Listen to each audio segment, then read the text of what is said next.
السلام عليكم ورحمة الله وبركاته. نحمد ونصلي على رسوله الكريم.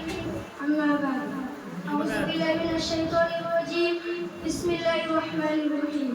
وما أرسلناك إلا رحمة للعالمين. صدق الله العظيم. সর্বপ্রথম শুকরিয়া জ্ঞাপন করি সে মহান রব্বুল আলামিনের দরবারে, যিনি আমাদেরকে পাক পবিত্র মানুষ হিসেবে তৌফিক দান করেছেন। তার দরবারে শুকরিয়া বলি আলহামদুলিল্লাহ।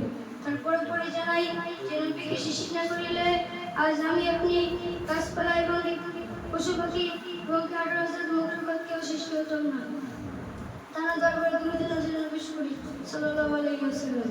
শ্রুতি শ্রোতা মণ্ডলী, আজ থেকে প্রায় 1500 বছর পূর্বে এই ধরনের বুকে অত্যাচার, অবিচার, শিরিক, বিদআত, ফিতনা বাতাসে গোটা পৃথিবী ঘোর অন্ধকারের মধ্যে ছিল।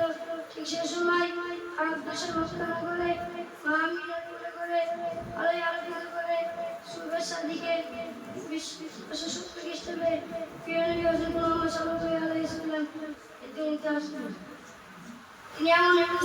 তিনি এমন একজন আবির্ভাব হলেন যে যুগের মানুষ ছিল সিংহের চেয়ে হিংস্র, অজগরের চেয়ে বিষাক্ত, কুকুরের চেয়ে লোভী। মানুষকে মানুষ বলে মনে করতো না। নারী জাতির ছিল না কোনো মর্যাদা। বলেন নাই আইনে মনে করেছে চোখকে জীবনে যাপন করতো ঘরে করবে। ঠিক সেই সময় অশান্তি বার্তা দূর করতে, শান্তি বার্তা ফিরিয়ে আনতে নিপীড়িত, লাঞ্ছিত, বঞ্চিত, অপমানিত দুর্বল মানুষের পাশে শান্তি ফিরিয়ে আনেন।